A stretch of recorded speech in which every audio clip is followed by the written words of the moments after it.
Yes. Redirecting live stream page. 1 second, Jalpi. Yeah, no worries. I'll also put it on.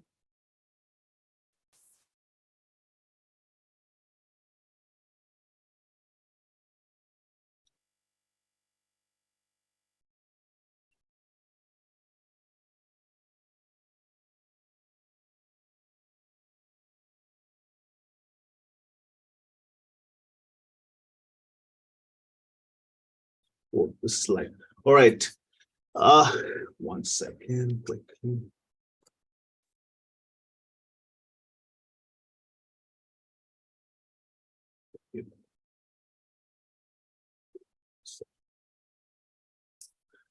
Right. Good morning, everyone. How are you all doing? We are live today, and today we have a very special guest. She is, one of the experts I have known since I've been a part of a group, and she is on a mission to help individuals who are struggling with their English. Everyone has this problem of what should I speak, and what the question is always there. What if I go wrong and people start laughing at me? What if I make a mistake and people start pointing at me? But I think these are the questions everyone has. And now today we are with Jalpreen, who is an expert in communication. She has done a lot of education and she's supporting a lot of people with these challenges. And I will talk today with Jalpreen and discuss some of the questions, challenges, and how people can develop their vocabularies, how people can build their personality. We will discuss about that. We will also take some questions if there are, but if not, I think we will still continue discussing about how we can build a stronger communication pattern, which is not just a speaking pattern, but it will build your mindset and you will speak very confidently. So welcome today, Jalpreen. Why don't you introduce yourself? Thank you so much, Ajinkya, for the introduction as well. So I am an English language coach, and I'm on a mission to tell people that speaking English fluently is not difficult. Contrary to the usual belief that people have, I think that is the only deterrent in, which is stopping them from, becoming fluent in the language. So first, you need to think that I can speak English. I think most of the people I meet have this thing that, what if I make a mistake? I don't have enough vocabulary. I cannot, communicate fluently with people. Though I understand everything, but I'm unable to express what I feel are some common things that I get to hear. Right. And all I want to say is that, the first thing that you have to beat is this mindset that I cannot do it. Because if you think you cannot, you cannot. So, to start, from where you began, mindset, I think, is required for any skill that you're trying to acquire. Right. And it's the same goes for English. So the first thing is to develop the mindset. And in your daily practice, you have to say that to yourself that, I can speak well. It's okay. It's okay to make mistakes. And we need to normalize making mistakes because it is essential to make them. Only then that, that you learn that, okay, this is where I'm going wrong and this is what I want to correct. So if you don't make that mistake, you'll not know what to correct and you'll constantly, be stuck in that rut of I cannot speak. So, yeah. Yeah, I think when you started, you've used very complicated words because I think I don't remember one thing which I thought that will be difficult for everyone to understand. But this is one thing I've seen when people start using very complicated words. Yeah. The person starts, oh my God, what is he saying? And that builds up a mindset that what if I say something, he will laugh, right? So why is it okay to use these kind of words, or is it okay to just speak normally? And what is your take on this? I think that we should be as simple as possible. Not to say that Shashi Tharoor is doing anything wrong, but you need a dictionary when you listen. When you're hearing him talk, you're listening to him. You need a dictionary to understand him. So the beats the purpose of communicating, right? So for communicating well, you need to use simple language effectively. So the aim should not be to, have like 50,000 words in your, in your dictionary, in your mental dictionary. The aim is to have good 3,000 to 5,000 words, which, which most of us do have. It's just that those become passive vocabulary in our head because we do not use it every day, right? So the only aim is to use those words and communicate effectively. So it's a myth that you have to use big words and, to be fluent in English. Nothing. You just need a basic, simple vocabulary, and, you need to know how to express, or use those words in a way to express your ideas clearly. Right. Again, it's all a mental thing. If I think that, oh, I need big words, I will search for those big words, and in that, process, lose the chain of thought, and, just, beats the purpose of communication, like I said. Right. About your mission, Jalpreen, why this mission specifically? There are so many other things. There are so many problems in the world. Why this specific mission? Why have you chosen this particular path?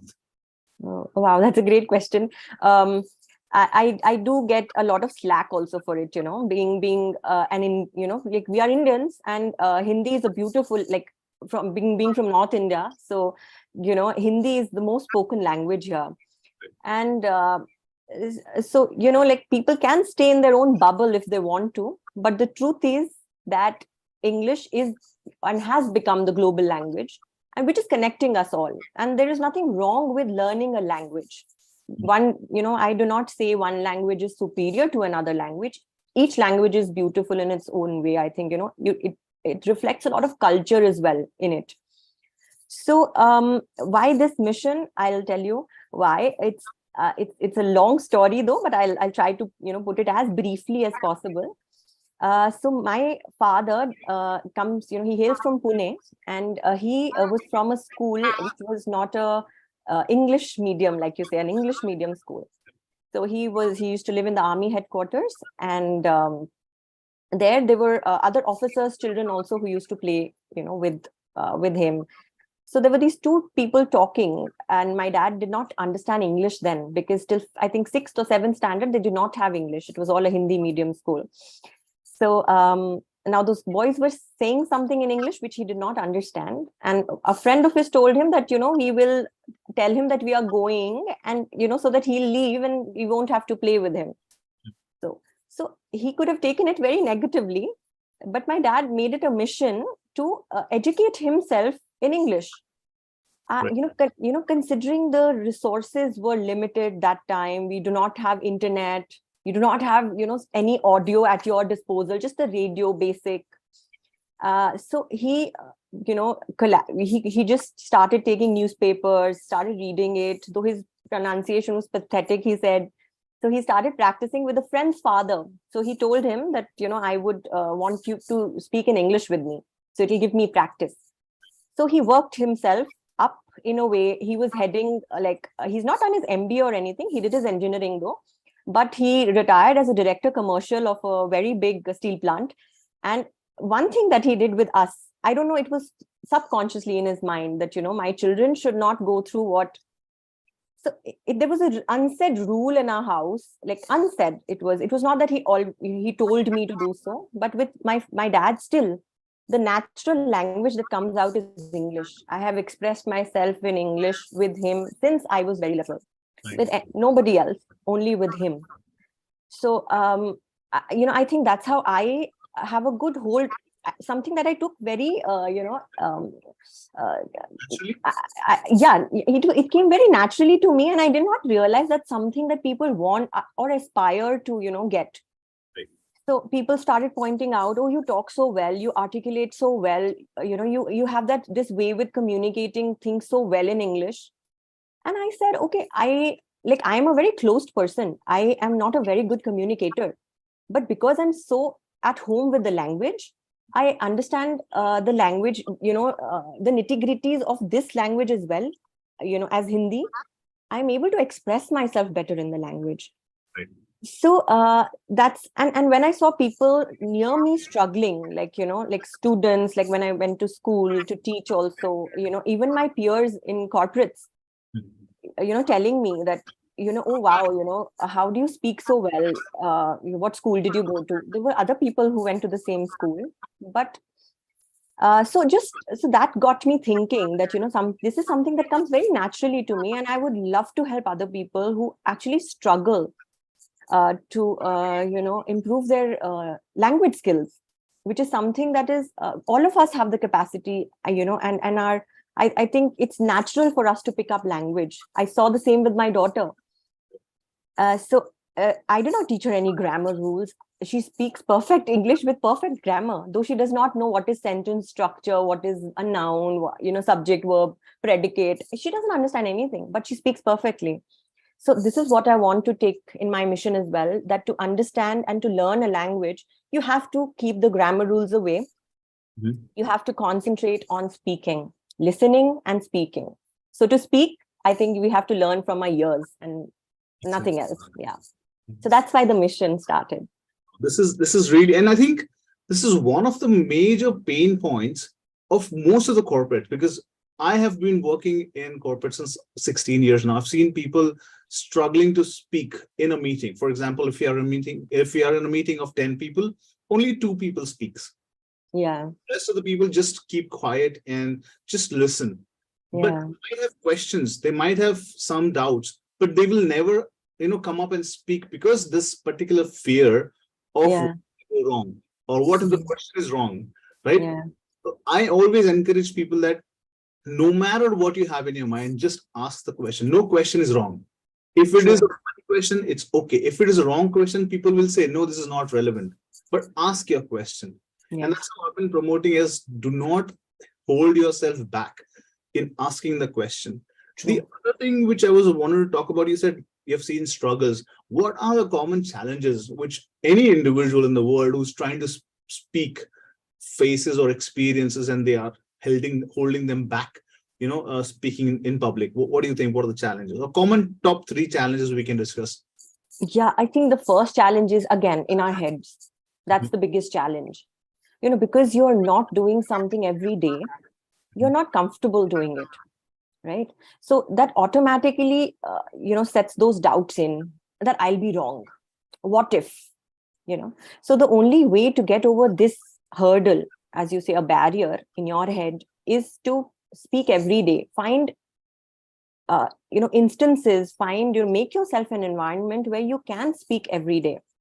So this is the most I think the biggest challenge that you face while learning any language, for that matter, is the thing in your head that I cannot do it. Again, comes to mindset. So psychology of it is very important. I think to learn a language or to learn anything, you need to have a frame of mind where you think you can do it, and a very good why also. Why you want to learn the language is, I think it's also very important, because that is the amount of time and effort you will put in learning it. Again, like I said, it can be language, it can be any other skill.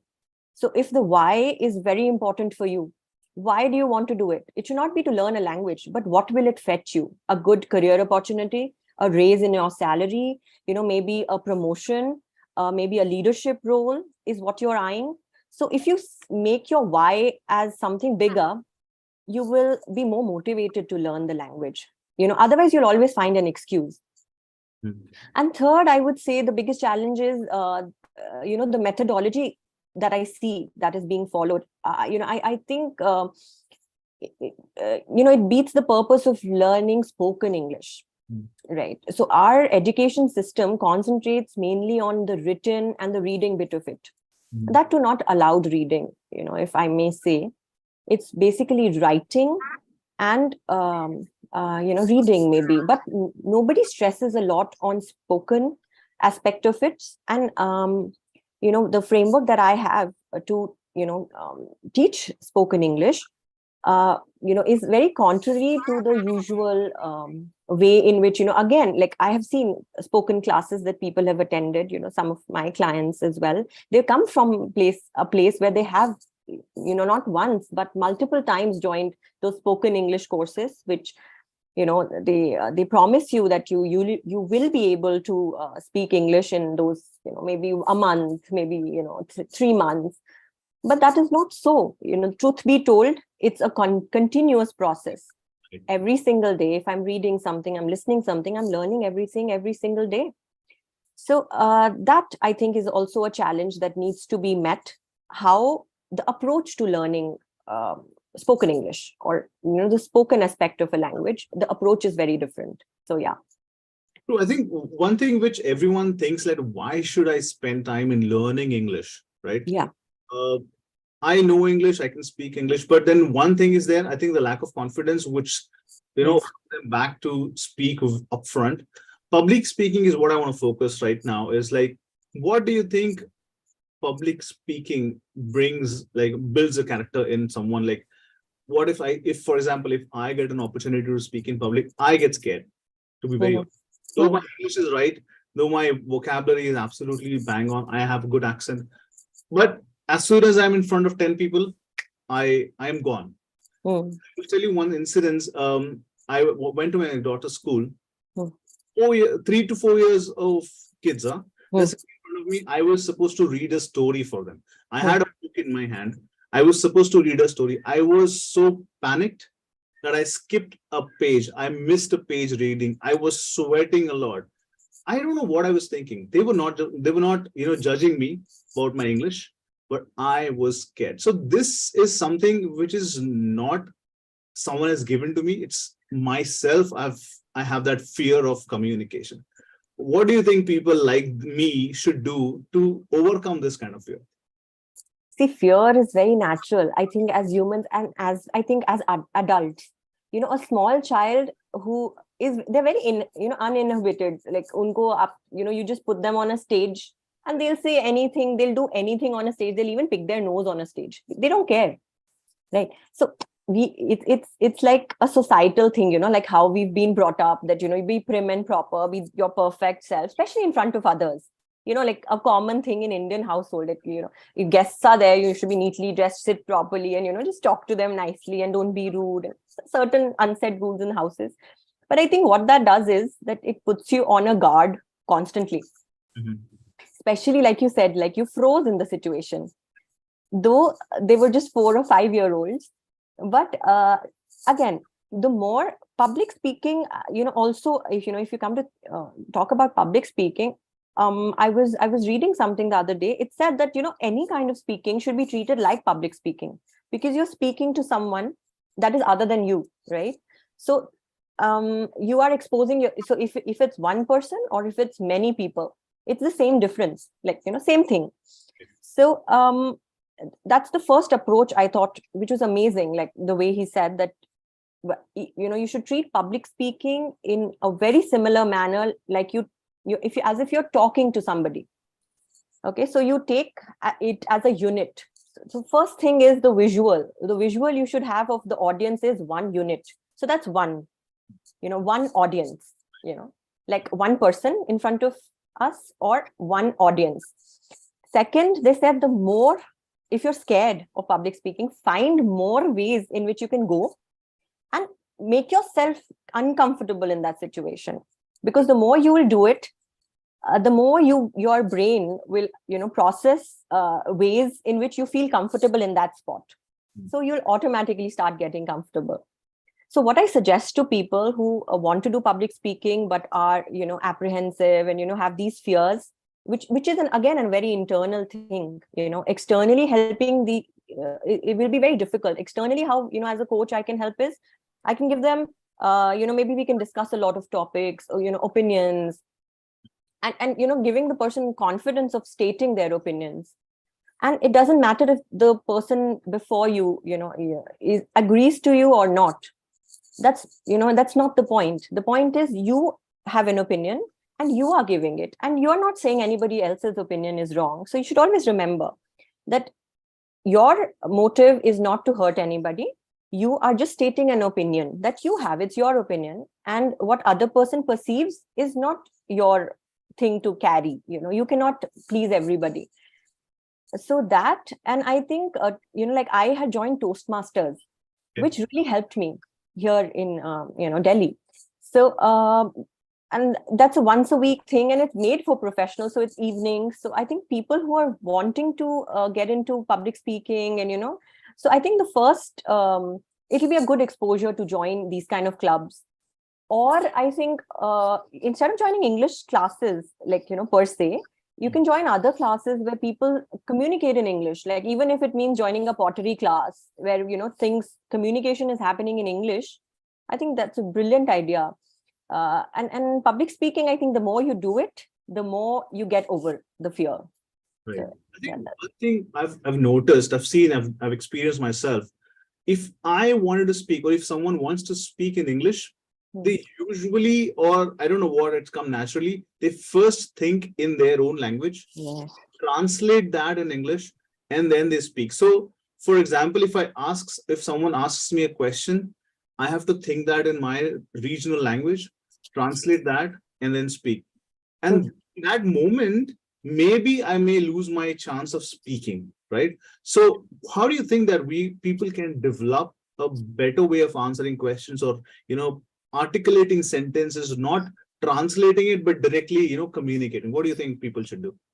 That's like a big challenge again that people face. One of the major challenges I think that comes across is that when somebody asks them a question, the first process that happens in the head is it gets translated in their regional language, and then they try and translate it back from the regional language, the answer, to English. And in this process, what you're doing is, one, translation. Second, grammar rules get mixed up because each language has its own sentence structure placements. So that makes your English sound very wrong sometimes. And also you're not fluent, because fluency comes with the thought. So it's a big thing that, and there are ways in which you can get rid of this. And I do take people through this exercise, and you have to do it every single day. So just to give you a hint of it, what one needs to do to think in a language is, one easy way is that you're sitting in a room, right? So you'll have to point at each thing and name that thing in English, because we are so used to saying darwaza, khidki. So you say door, window. So it comes naturally in your head. When you look, what should come to your mind is door, window, a desk, a laptop, a diary, a pen. So so associating things with their English names is something which starts the process of thinking. The other is listening to a lot of content in English. Also, tunes your brain to think in the language, because the more you listen to the language, the more your brain starts processing it well, is what we've seen.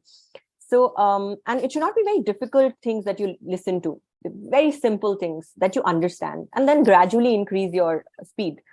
So, because, then otherwise what happens in our brain is not translation. What happens is transliteration. And there is a very thin line between translation and transliteration. Transliteration is word by word translation. So which makes no sense when, the language changes. Right. In translation, transliteration. Translation is like you get the idea and then you put it in your language. That is translation. But what happens in the mind is transliteration. That is, I went to school. No, main school gayi. I school went.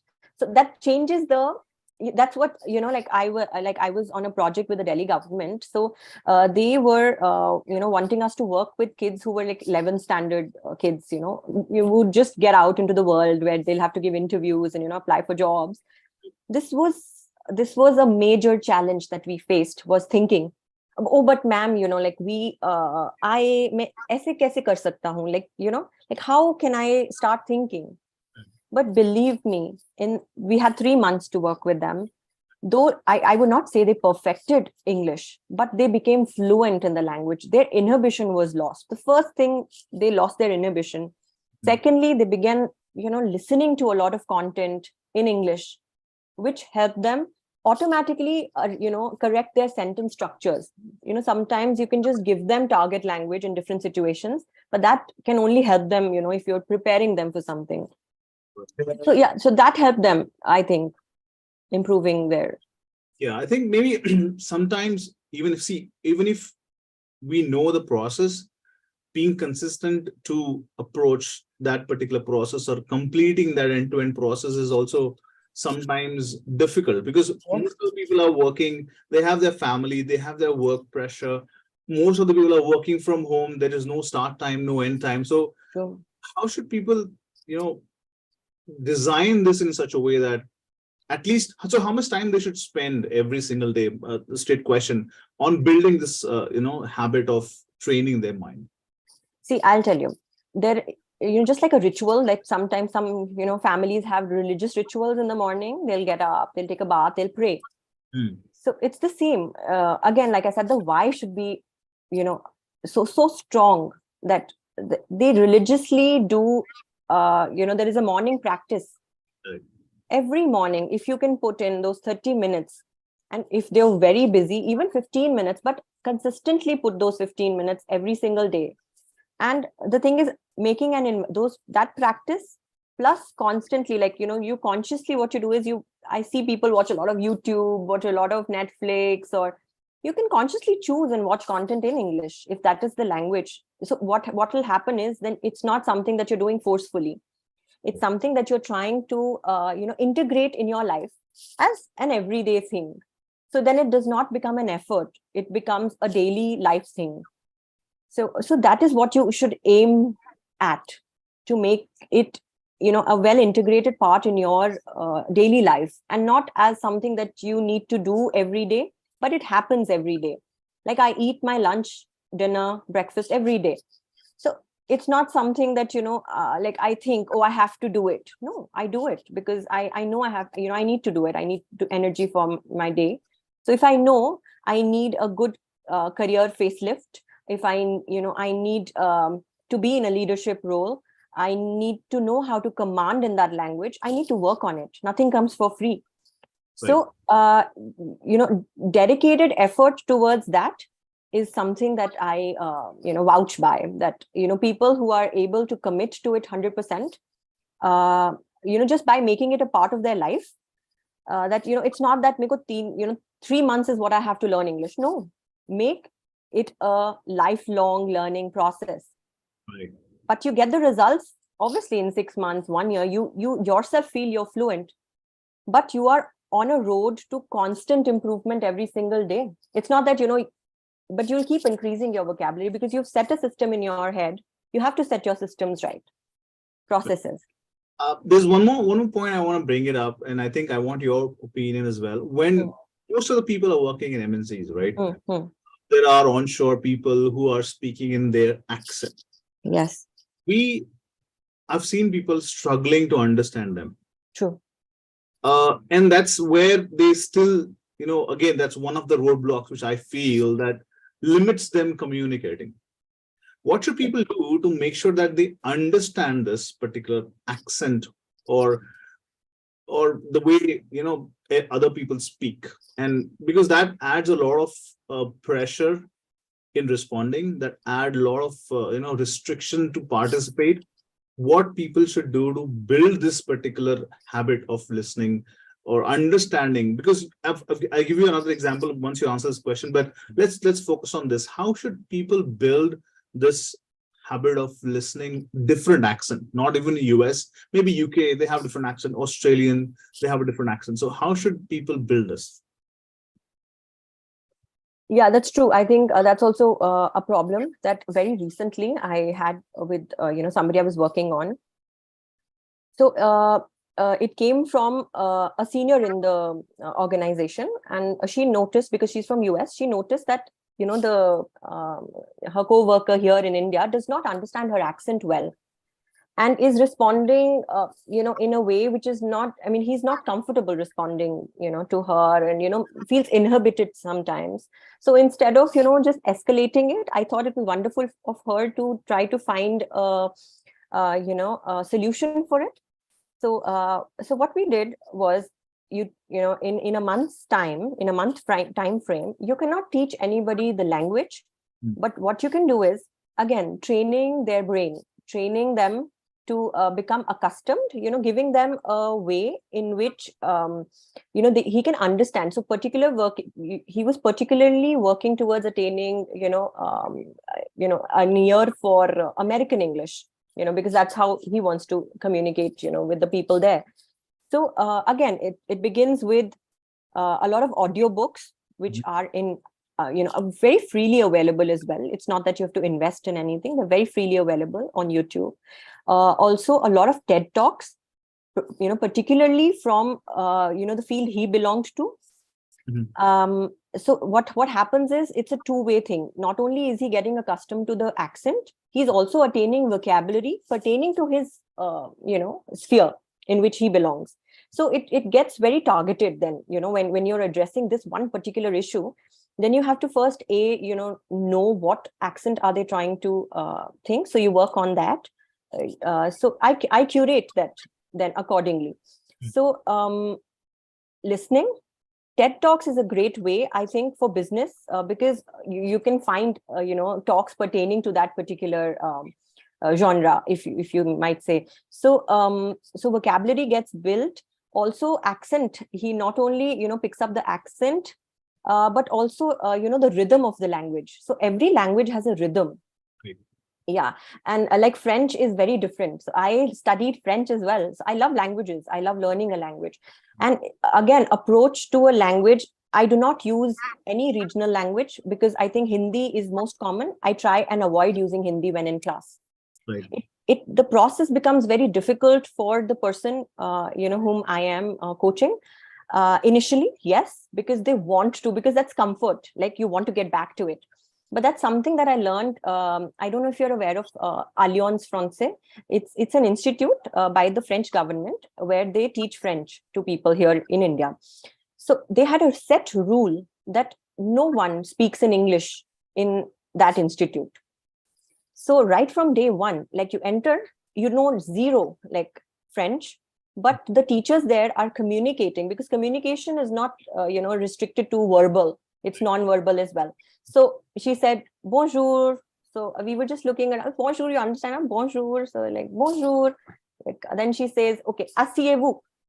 Asseyez-vous. So we were all standing and she said, asseyez-vous. And we sat down, right? So something like that. So, but they do not. So she would give us the sentences. She would take the book, use the help of the pictures, take cards, everything, but not use the language. Again, using a second language to teach a language, again, makes your thinking slow. It makes you think in your regional language. So beats the purpose then of, so again, that's one thing that I want to point out, that, we need to use the language that, we are targeting to learn, only that language, and not use any other language as a support to understand. Yeah. Makes sense. I would like to add a very funny incident about this. So I've seen many people watching Netflix movies and all that. Yeah.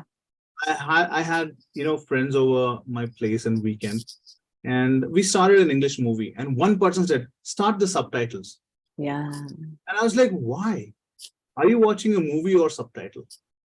So he's like, no, I'm reading the subtitle, but I'm also watching the movie. I was like, come on, remove the subtitle and watch the movie, watch them speak, then you will understand what they're speaking. So this is one incident where I feel that people are still restricting themselves to just, understand the language. Because of the accent, they need subtitles. That's what I was want to add. But you're right. There's nothing wrong, like if you're trying to pick up a language, that's one of, and it's an effective way to do it, is watch a particular scene in a movie with the subtitles on. So you read the subtitles, and the second thing what you do is you again replay the scene without the subtitles. Okay. So it should be like, if you're using that movie as a learning process, there are ways in which you can learn spoken English from one movie, and it was such a beautiful process, because you not only are as, like I said, language is a very cultural thing also. So you need to understand the references, and it's not only about getting a vocabulary, it's about learning those phrases, those idiomatic phrases, if I may say. Jaise Hindi mein muhavre hote hain, so they cannot be translated to another language. The gist goes away, right? So idioms are one of the greatest ways to understand the, the nature of a language, the culture of a language. And again, one way to know whether you are comfortable in the language is that you're able to get jokes in that language, because there are various references and jokes which only people who understand a language thoroughly can actually gather. Makes sense. Makes sense. Yeah, true. I wanted to talk about the important topic of your book. What is it all about?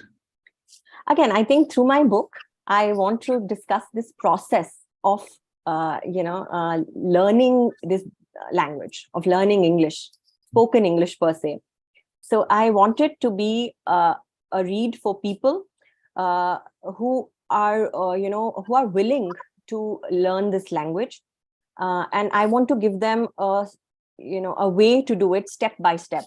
Instead of going helter skelter everywhere, I'm going to give them a process which, if they follow, is any language which they would want to learn, they would be able to master that language. So again, mastering yourself is equal to mastering anything in life. Right. So it comes to that. So my book would also talk about step by step. So what I'm trying to do in my book is trying to structure it. So trying to tell people that like there's some portions, if I may discuss, that various steps, getting rid of all the myths, for example, like you talked about a couple of them. So then learning phrases and not words. So I want to educate them as to how they can do that.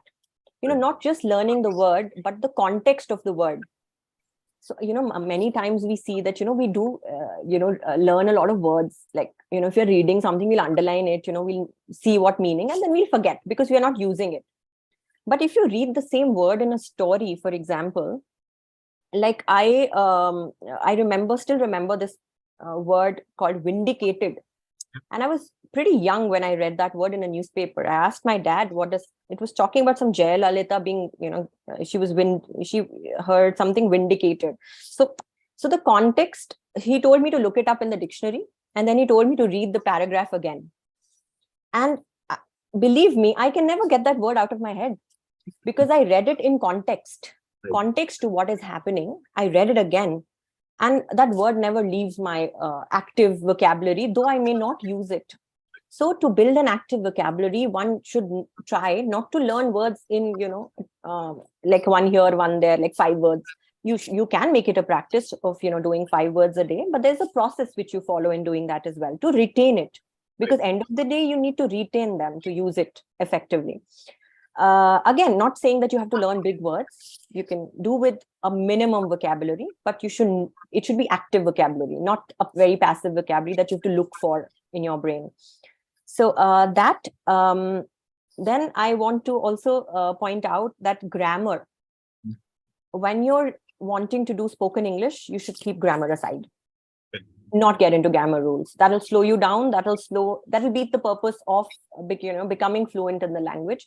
And I want to people to know that it's okay to keep the grammar rules aside for the time being and concentrate only on learning how to speak. Right. And that will come by listening a lot. So learning with your ears is something which, again, I want to point out in my book. And what else? I just also, I think being repetitive, making it, like I said, a daily ritual kind of thing, repeating those practices. So I have jotted down some practices, which they can make as a daily practice, a morning. So maybe, the second book is like a workbook that I'm coming up with, which, will be a 365 pager, 1 page a day of things that they need to do. So that is also something that I'm working on right now, which will be like a hand-holding thing for them. Like, though I'm giving the process, but I can also give them a hand-holding thing, which, they can do every single day. So even just doing the tasks for them, like listing the tasks so that they don't have to think, maybe. So, so also, I think grammar, once you start learning things by listening, grammar comes very unconsciously and very intuitively. Like you will unconsciously start speaking like a child does. Nobody tells them, I don't think we, I mean, we never talk to a child like, oh, okay, ye verb hai, ye sentence hai, isko aisa bolna hai. No, we just point to things. They start speaking in words, they start associating things, and then they start making coherent sentences automatically. So it's the same way with adults. It's a slow process, but when it picks up speed, it's the fastest thing and the most, it retains in your brain. And also, I think stories and, again, like I said, audiobooks, listening in context, TED Talks are a great way to building not only your vocabulary, but also your, how you speak, and also, getting the tonality and the rhythm of the language as well. So listening is an important thing. So that is what I want to cover in my book, about a lot of, what are the various tips and tricks that, and they're not very difficult. Like I said, learning a language is not difficult. The process needs to be right. Right. That's what I'm talking about in my book. I think what I get to, what I understand about your book is it's not only going to help people learn English, but it will help people to learn any language, right? It's a Yes. framework which you've designed. If people follow it, any language can be learned. Is that fair understanding? Yes. Why not? So instead of English, you just put the name of the other language. It's like that. So it's an approach to learning a language, I think, which, in a broader perspective, yes, that is what I would like to say. Yes. Cool. I think so. When are we expecting the book? I am targeting September. Okay.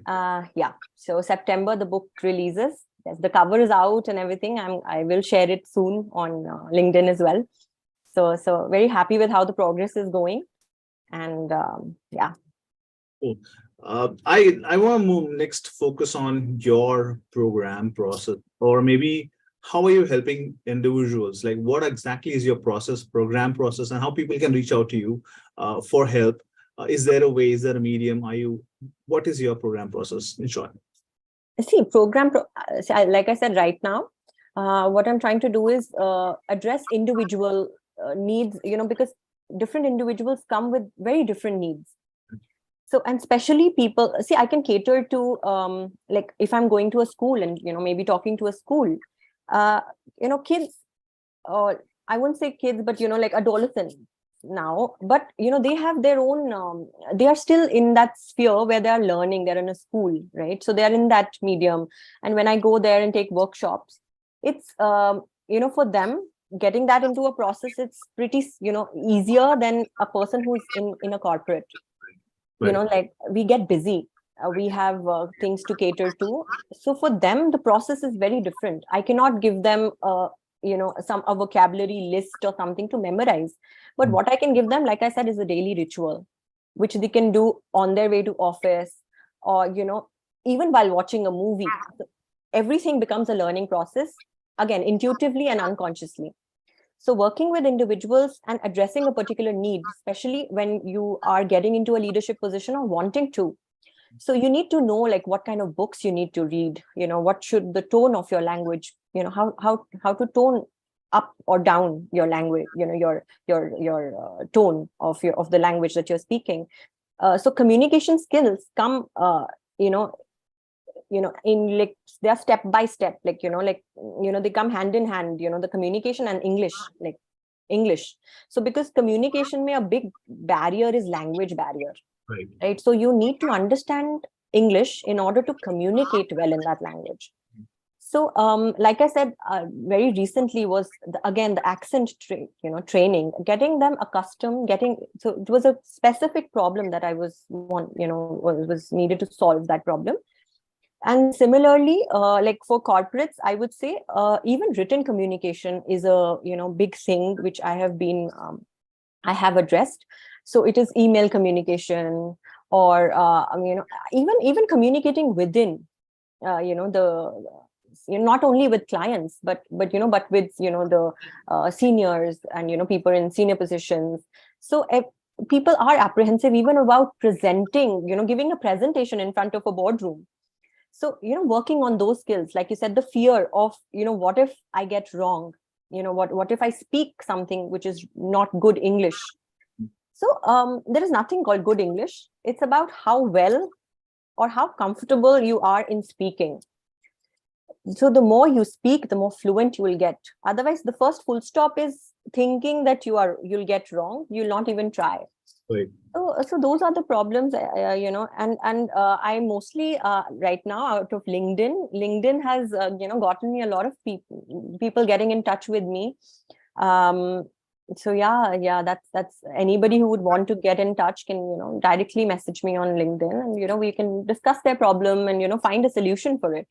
Right. So are you working with one-on-one individuals, or you're doing a webinar or things like that, so that a group of people can join and things like that? What's your plan? I mean, I am planning on a webinar soon. Though right now I am doing one-on-ones. So one-on-ones is what I'm working on. And but like I said, for corporates, like a 3-day workshop works, because they're addressing like a common problem that all maybe their employees are facing. So so that's what but I'm wanting to target a lot more people, because I want to impact as many people as I can, and help them. Yeah. true. So yeah, I think I've been looking at people who are trying to find people who can help them, building their English vocabularies, writing techniques. For example, you said that email etiquettes, right? There are a lot of email etiquettes which we need to learn. Yes. Writing in corporate is one thing which is very important. For example, minutes of meetings. Yes. I've seen various versions of minutes of meeting, and I think there should be one way or a very structured way of defining what a minute of meetings should look like. And because see, what I understand is minutes of meetings are something which is for the people who could not join the meeting, or just to keep a track of, or a documented evidence of what exactly was discussed and what's our next steps, right? There are people who just misunderstand this concept of minute of meetings, and they just leave it as just add random information and that's it. So I believe that writing English, reading English, listening English is very important. I also want to add that you said that listening English, Audible is one tool which is available on all of the different phone devices. Yes. There's an Android version, iOS version. Audible is, there are a lot of free books which are available on Audible. So guys, download Audible. This is an Amazon app where there are so many books that are available for you to listen and start building your listening capability, right? You said that we can watch TED Talk as well. I am sure every one of you have a subscription of a DTH, right? So this Fire Stick and all that, they have a dedicated channel of TEDx. So download that dedicated channel of TEDx and you'll find amazing TED Talks related to your topic. If you want to build yourself as a communicator, how should you talk, mindset, entrepreneurship, right? Habits. There are so many different genres which are available within that TED Talk channel. I think everyone can download it. It is available for free. So I think these are the information which I would like to add, which what already Jalpreet has told us. Any last minute information, Jalpreet, which people can start implementing right now and see results, maybe instantly or sooner? What people can do right now to start building their vocabularies or communication? See, like I said, vocabulary is a very ongoing process. But to see an enhanced like you said, like thinking in English. So I think the best way is to go to the kitchen, maybe take out all the spices and associate all the names of spices in English, right? Try and do your whatever daily routines you do, like like getting up, going to the bathroom, and getting ready. Try and think about what you did, or write it down, or speak it up, like in English, like what you did. You'll try and correct yourself. You can look it up on the internet, like easily available. We are in the information age. Like, I think it should not, nobody should stop learning. It's so much learning that can happen. So that, and also one thing about being fluent the physical, we talked about the mental fluency a lot. There's something called physical fluency as well that I want to, maybe the last bits that, I can talk about is, how to train the muscles that to utter that sound. So end of the day, we are all making sounds, right? So you need to get your muscles, the muscles around your mouth accustomed to making those sounds. So that will only happen if you speak. Right. So one thing that I would like to leave everybody with is a small exercise that I want them to do for 1 week, and is called the mirror exercise. So they have to read like 5-6 lines. They can be they should be easy lines that they can talk really fast, and they should do it like 5 times at given one given point of time. So you read that paragraph and then you keep increasing your speed. So it's not that you have to hear it and understand it, but you just have to keep speaking it. Okay. So it's a 5-minute thing that you do every day 5 times. So try and improve on your time. You can have a stopwatch. You need to try and read that paragraph as fast as you can. Mhm. So that improves your physical fluency a lot, and you'll see that you are able to speak more. Your mouth becomes more accustomed to speaking in English. It's freer. The speech is freer, is what they'll notice. Yes. So I think you're saying that you have to train the muscle. Yes, absolutely. Absolutely. And for vocabulary, there is a book that if I may suggest, it's something that, it helped me a lot because I learned words, from their roots and, as groups. So the recall is higher. Right. So it's called, I think, Word Power Made Easy. It's by Norman Lewis. So this is a book, I think, which I hold very dear to me. There may have been many more new additions to it, but I have a very old edition. And it's a great way to build up your vocabulary. If someone's looking to build their vocabulary, I think Word Power Made Easy by Norman Lewis. I think I would love to suggest that book to anyone who would want to. That's great. So yeah, I think this was a really great discussion, Jalpreet, and I'm sure that people who are watching this or maybe watch later will have an good experience of, or maybe at least understand a framework, how they can build their vocabulary, what are the common challenges, what are the tools and techniques which we should use to build our vocabulary and communication. And I'm sure I will share the details to reach out to Jalpreet, guys. So please check out any information related to how you can reach out to Jalpreet. Reach out to her, ask your questions, and build your vocabulary. And I'm sure that in the corporate world, I believe 90% of your job is communication. So if you build your vocabulary, your confidence, your way of speaking, I think that adds to your personality, and people start looking up to you, reach out to you more, and then you build your visibility in front of others, in front of anyone, like your family, your friends, your colleagues. So reach out to Jalpreet. I'm going to post details about her webinars, her details about where you can reach out to her, book her time, talk to her, discuss, and build your character. So, and thank you, Jalpreet, today for giving us time, giving us knowledge, and sharing your experience of how we can build our communication. And it was really great talking to you. Thank you so much, Ajinkya, for this opportunity as well. Thank you. It was lovely talking to you. All right, bye-bye. Take care. Bye-bye. Thank you.